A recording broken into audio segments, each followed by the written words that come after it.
Olá, pessoal, tudo bem? Meu nome é Daniele Ximenes, professora de língua portuguesa. Na aula de literatura de hoje falaremos sobre Álvares de Azevedo e a segunda geração do romantismo. Essa aula é a parte 2, tá? Então, se você não assistiu a parte 1, eu aconselho que você acesse as nossas plataformas e reveja e assista essa aula para que você consiga acompanhar o conteúdo dessa. No geral, o que nós abordamos na aula anterior foi acerca do que seria a segunda geração do romantismo, fazendo todo um panorama da literatura brasileira, desde o descobrimento do Brasil, o quinhentismo, até o romantismo, para verificar o que diferencia essa produção literária, o que torna ela tão diferente das outras, tá? Então, essa segunda geração, ela tem uma característica específica que é o pessimismo, que ficou conhecida. Então, a gente tem essa situação envolta aí da literatura em que a utilização dos recursos linguísticos, eles estão associados a essa visão pessimista. Então, a gente viu um pouco da produção lírica aí, versificada do Álvares de Azevedo e algumas características linguísticas ali apresentadas na obra. Na aula de hoje, nós focaremos na prosa, quer dizer, na produção aí paragrafada, quer dizer, nessa produção do texto como um todo, do conto especificamente, que há uma certa divergência, quem diga que não é um conto e que também não é um romance, levando em consideração a extensão, fica ali no meio, e aí define-se como conto, mas pode ser também uma novela. Então, a gente vai observar algumas características específicas dessas obras que fazem bastante sentido, levando em consideração o locus horrendus, que é o lugar horrendo, esse lugar péssimo, esse lugar escuro, sombrio, que mostra o estado de espírito dos produtores dessa literatura da segunda geração, tá? Que é envolvida ali, que é realizada no ambiente acadêmico na universidade. Vamos lá.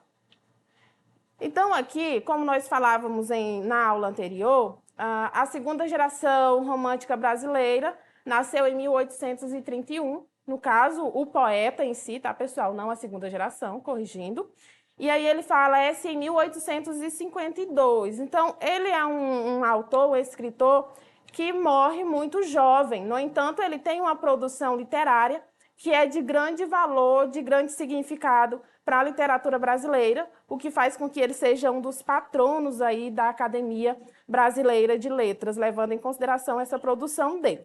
Outra característica específica do escritor é que nenhuma obra dele é publicada em vida. São todas obras póstumas, tá? Então, aí a gente tem essa produção literária que se desenvolve na prosa e no verso, tá? Na poesia. E aí, eu vou falar especificamente dessa obra, Noite na Taverna, que foi publicada aí após a morte do escritor.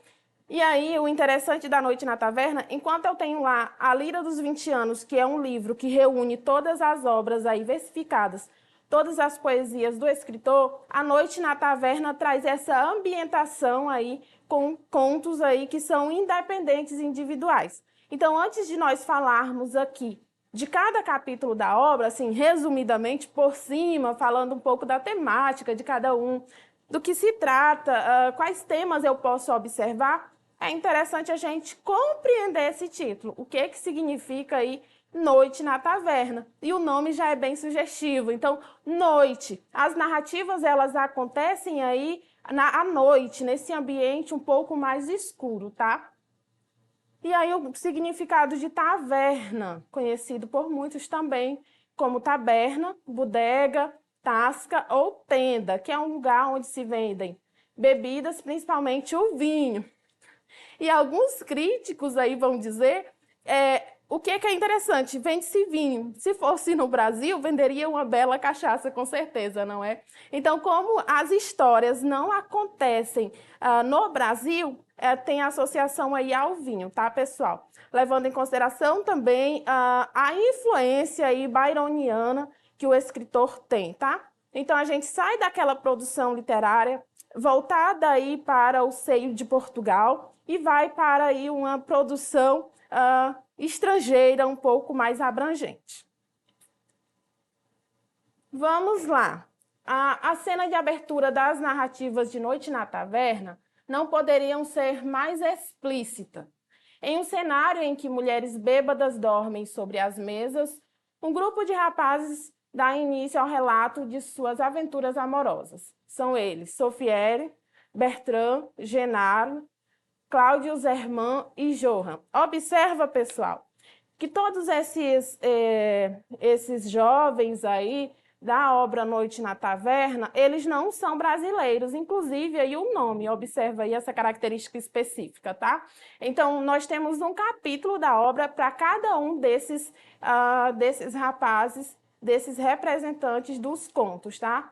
Então, cada um desses personagens vai assumir a voz da narrativa, quer dizer, o meu texto ele é contado em primeira pessoa, em que o narrador ele participa de todos os fatos, de todos os acontecimentos, com exceção do último capítulo, esse é narrado em terceira pessoa, tá? Então, cada um desses personagens assume essa voz narrativa para contar aventuras que envolvem o lado destrutivo para os ultrarromânticos do sentimento amoroso, o desejo carnal. E aqui eu faço uma ressalva. Eu costumo dizer que Noite na Taverna não é uma leitura para qualquer pessoa, porque as temáticas elas são muito agressivas. Quer dizer, como assim, professora? Gente, todos os temas horrorosos, assim, as coisas mais escabrosas que você puder imaginar, elas são tema aí dessas narrativas, desses contos. Então, a gente tem adultério, necrofilia, a gente tem estupro, a gente tem aborto. Então, são diversos incestos, são diversos temas que aparecem dentro dessa narrativa. E é justamente por ter essas temáticas que esse livro, essa obra, recebe duras críticas, quer dizer, vai contra a moral, vai contra os bons costumes, vai distorcer muita coisa. Então, a gente tem essas críticas, tá? Então, a gente tem a representação de um cenário boêmio, quer dizer, um cenário noturno, de bebedeira, de muito movimento, tá? Então, é aí que essas narrativas se desenvolvem abordando essas temáticas. E aí, todas essas histórias não deixam dúvidas sobre a lição final, que é o amor verdadeiro só é possível após a morte. Então, na aula anterior, eu falava da morte, o amor e a morte. Então, o amor ele surge como uma solução, a morte, perdão, surge como uma solução aí para esse amor não correspondido, esse amor que não pode, às vezes é correspondido, mas ele é um amor impossível. Então, a morte ela aparece aí como uma solução, tá bom? A primeira parte, pessoal, a gente chama como se fosse uma moldura. O que é uma moldura? O capítulo inicial, eu tenho todos os personagens aí, os narradores das outras partes do livro, dos outros contos, reunidos em uma taberna, em que eu tenho toda a ambientação e que ali eu tenho dois espaços. Um espaço da imaginação e um espaço real. O espaço real ali seria a taberna ou taverna, onde cada um vai contar a sua história. E o espaço fictício ou imaginário é onde se desenvolve, onde acontecem essas histórias que são contadas por esses personagens. Então, a gente diz que é uma moldura ali, tá? Então, é como se fosse um capítulo introdutório que traz toda essa compreensão da narrativa. Vale ressaltar que, embora a gente tenha esse capítulo introdutório, você pode fazer a leitura dos capítulos isoladamente. Como assim, professora? eu não tenho problema aqui, necessidade de ler o capítulo anterior, porque são histórias independentes, tá? Então, tem essa versatilidade aí. Então, essa primeira parte, a gente tem essa construção de uma apresentação do ambiente da taberna, tá? As primeiras páginas deixam antever o clima da geração do mal do século, que é uma característica da segunda geração. A irreverência incontida, a tendência a divagações literário-filosóficas. E aí, essa questão da filosofia, acredito que a gente tem alguns críticos que vão dizer assim, mas ele fala de muitos filósofos, ele engloba todo o conhecimento que ele tem ali naquela produção e acaba, de certo modo, por ficar confuso. Quer dizer, muitos críticos literários vão fazer essa inferência acerca dessa confusão aí, dessa quantidade de informação que aparece na obra, tá? Então, a gente tem a vivência sôfrega e, principalmente, a morbidez e a lascívia, que é a questão da morte, tá?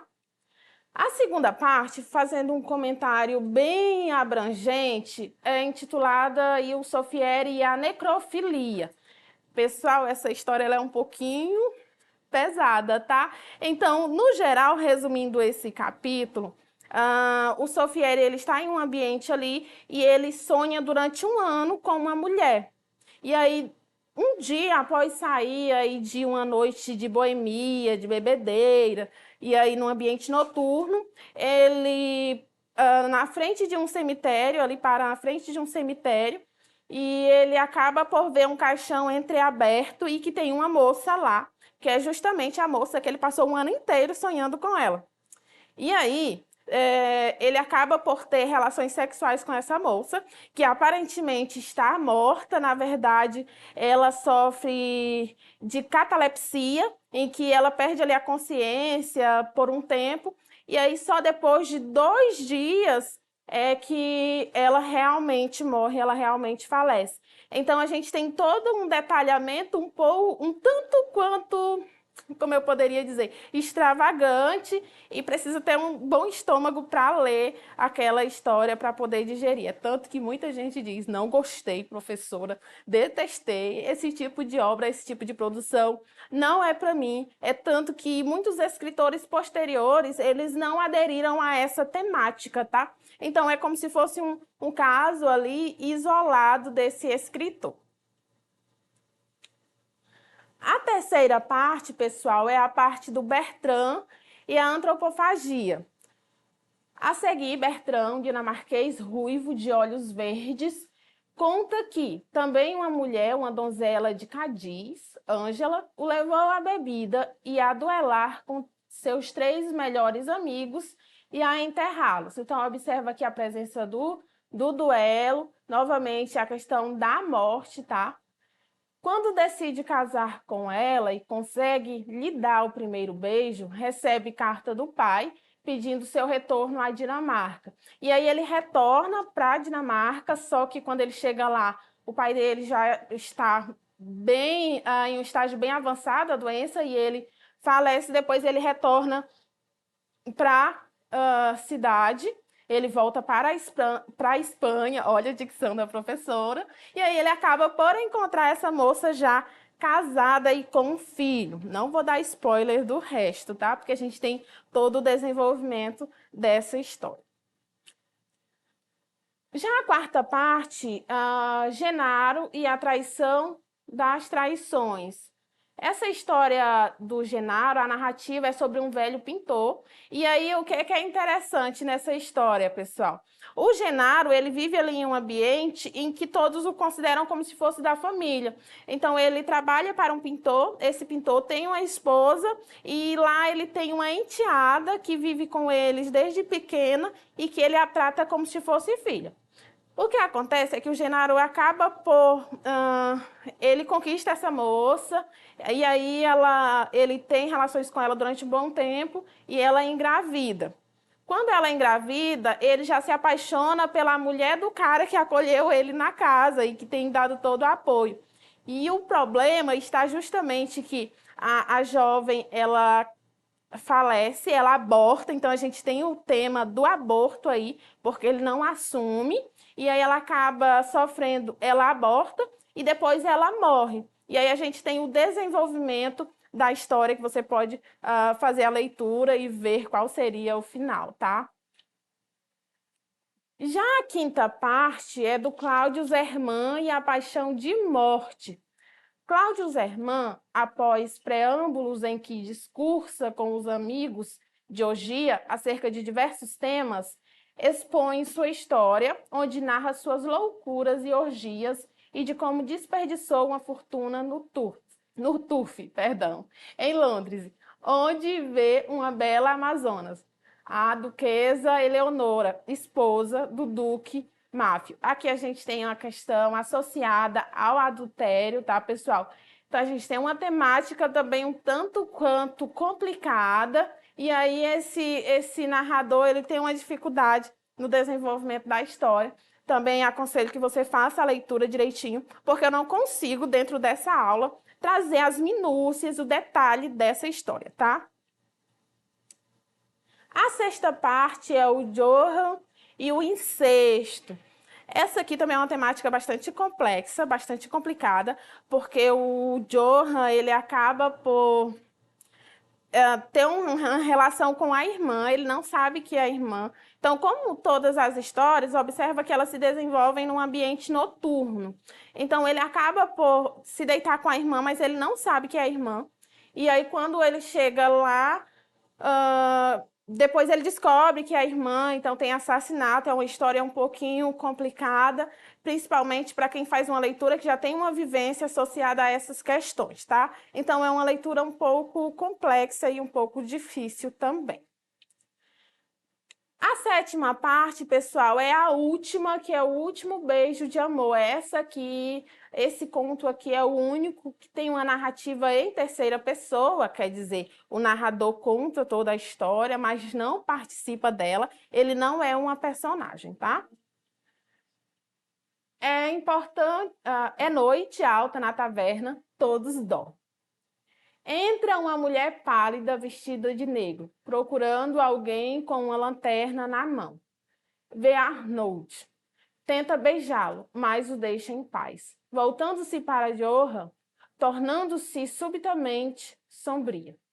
Traz, além da lanterna, um punhal, que crava no pescoço deste último, enxugando as mãos ensanguentadas no cabelo do ferido. Vai até Arnold e o desperta. Ele a reconhece. É a irmã de Johann, agora transformada na prostituta Geórgia, a quem Arnold pede que lhe chame de Arthur, como outrora.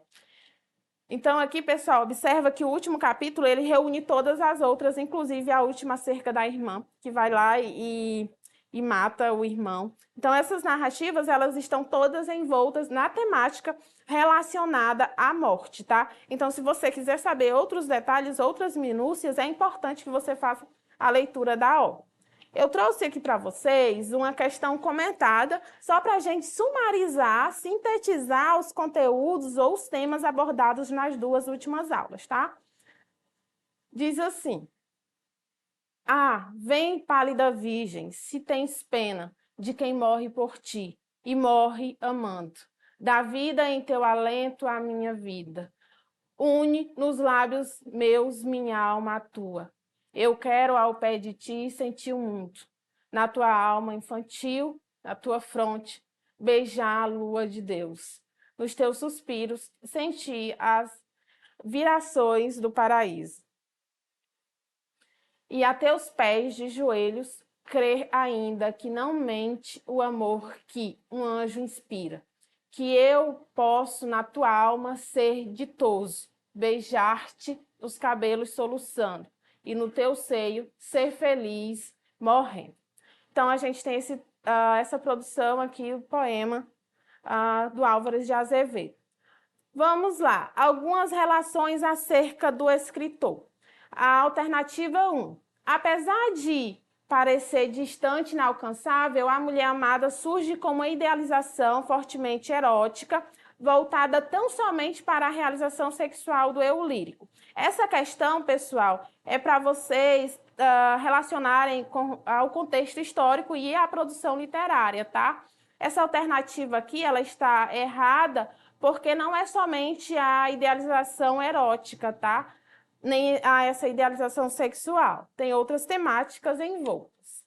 O eu lírico fala da morte como algo positivo. Mais do que retórica, a atração pela morte é parte do mal do século, traço comum à segunda geração romântica. Essa aqui é assertiva, verdadeira.